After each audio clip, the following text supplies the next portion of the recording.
Hey guys, it's Jen. I'm back with TV Talk, and we are going to be talking about Season 2, Episode 6, The Domino Effect of the one, the only, the BoldType.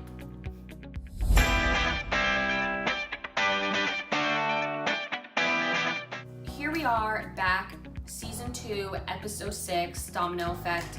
So first off, Jane actually finds out that she was nominated for a Mandy Award. She finds out that it's for her Carry the Weight article, which was her article about Jacqueline and sexual assault. So this again brings her into the crossroads of having to see Jacqueline again, which makes Jane feel anxious, and she's gonna have to revisit all of that Scarlet drama all over again. And we all know that she really wants her job back there, so we understand why she feels so much anxiety. And Jane is still freelancing right now, so she meets with the Daily Review because a lot of people are hearing about the Mandy Award and it's creating a lot of buzz. So the Daily Review actually wanted to feature her in a follow-up article over the Carrying the Weight article because they believe that it turned into a domino effect, title of the episode, and that it's helping a lot of other women open up and really talk about their experiences. So Jane was saying, I could write about something else because she doesn't want to have to see Jacqueline again and, keep writing about the same thing, that she can write about new things, but he really wants her to write this follow-up article. So she decides to roll with it because the feature in the Daily Review is a big deal. So in that encounter, she ends up meeting a woman who messaged her and said she wanted to meet with her in person. She ends up saying that she actually was sexually assaulted by the same person, who she believes to be the same person who assaulted Jacqueline. This to me was a very, very interesting part of the episode. I had never really thought about what could happen. Let's say if you don't say anything, like people are always like, you don't want to carry that weight, you have to speak out, and me being a very strong supporter of the Me Too movement and being a feminist, I realized how important that is and how that affects all the women, that if you don't speak out, if you are putting other women who are still around that man in potential danger. Sutton is still continuing to go out with Brooke. I mean, shots. She calls her slutting, which she's like, a friend wouldn't do that. So she's continuing to have to go out with her and have to have this sort of like fake image of herself with Brooke, only to gain her connections and get the networking opportunities that she has. So she's trying to figure out, like, is that all worth it? So even Oliver at Scarlet noticed that she was looking a little bit puffy, so she's kind of having to reevaluate. Sutton finds out that she has to style and pick outfits for Richard's new girlfriend. No! So imagine yourself in that position, just possibly the worst thing that could happen. She ends up picking her outfits, and even Kat is encouraging her to like pick things that aren't cute, which I thought was so funny. So she picks out the outfits for her, and she really wants to do a good job because Sutton is very dedicated, so she's not gonna try to like conspire against her or anything. So she picks her the outfits, and she ends up meeting her, and I guess the girl doesn't know, she has no idea that Richard used to date Sutton. And she ends up telling her that they dated in law school and that they broke up because of distance, but now she's really ready to settle down. He's also ready, she believes, as well. So that really destroys Sutton's heart on the inside because she realizes, like, okay, well, that means that my chances with Richard are completely over. So it was kind of good because it kind of set up a little bit of closure for that. Last but not least, Kat. Oh my gosh. Okay, so Layla invites her out to the club to go to, I think, what was it, Human something? I don't remember what it's called. Human something. So she goes to the club. Her outfit is killing it. The stylists on the show are completely murdering it. I love it. She realizes that all the attention is kind of on her, and everyone's like, oh, this is fresh new blood.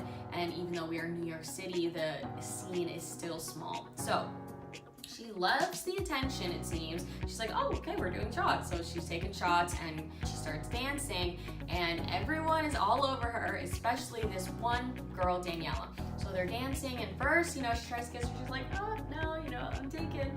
And then at the end, she actually kisses her. You're like, no, Adina. Now she has to decide if she wants to tell Adina or not. So she goes back to Jane's house, and we have this hilarious scene. It's a little drunk powwow, 2 against 1. Kat and Sutton are drunk, and Jane is there, and poor little Ben comes out, and he's like, drunk. And she's like, you can go away now. That was so sweet. Jane ends up bringing Ben and tells her friends that they don't have to go. because she doesn't want Sutton to have to see Richard with his new girlfriend, and Kat is all upset and stressed over Adina issues, so she tells him that she can stay home. Jane is at the Mandy Awards looking beautiful with her wonderful date Ben, and she sees Jacqueline, and they start to speak about everything, speak about the article, and she's telling her, like, she doesn't know if she's gonna put in that story or not, the conversation that she had with the woman. Jane actually ends up winning the Mandy Award, and her beautiful speech, she discusses that it is always comes back to the story, and she even shouts out Jacqueline saying, she taught me everything I know. Sutton and Kat end up going to support their friend because they're like, what are we doing? We're sitting here wallowing in our own pity when we should be there for our friend. And then you see Richard kind of turn back and see Sutton and do a little smirk, and I thought that was cute. I think that Richard now knows that he is moving forward. That smirk could convince otherwise, but I think he was just happy to see Sutton supporting Jane. So I'm not gonna feed too much into it, but I think that it was more of a supportive thing and not so much of it like, I still love you kind of thing. So then we have the very difficult conversation, which everybody was dreading, the Adina and Kat conversation, where Adina comes home and she's so sweet. She's like, I miss you, and these are the pictures I took, and the retreat was amazing. And Kat tells her that she's like, I have to tell you something, and that she has this curiosity bug, and that she kissed another girl. And Adina automatically, it's too much for her, and she walks out. Kat's freaking out, but eventually Adina comes back and they have that conversation and Adina ends up telling her, this curiosity of yours, it isn't gonna go away, and you have only been with me. And they kind of don't know where they stand right now. We didn't really get a clear answer of that, so I guess we're gonna see what happens next episode. I think they're gonna work it out. I do feel very strong about Kat and Adina. I don't see them ending it, but it could be possible. Maybe they'll go on a break, but I don't see them completely breaking up. There's no way. There are too many fans out there. All in all, I think this episode was awesome. It wasn't as dramatic as last week, but I still did thoroughly enjoy it. We did get a few sneak peeks for next week's episode. I believe it's called Betsy, season 2, episode 7. I think that Betsy is going to be the name of Sutton's gun. That's a guess in my mind. Or it might be somebody new that we meet. That's going to be a hard guess, so we'll see.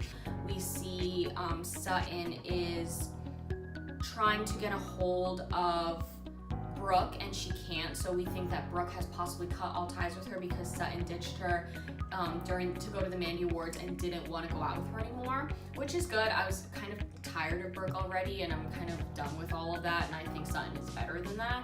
She can make her connections and networking opportunities on her own. She doesn't need somebody changing her image or making her do things that she doesn't want to do or that she's comfortable with. But it could possibly create a new villain for Sutton, which I think is potentially dangerous. I guess we'll also see what happens with Kat and Adina. And the best part of this episode is that Jane is hired back at Scarlet. Woo! Yeah!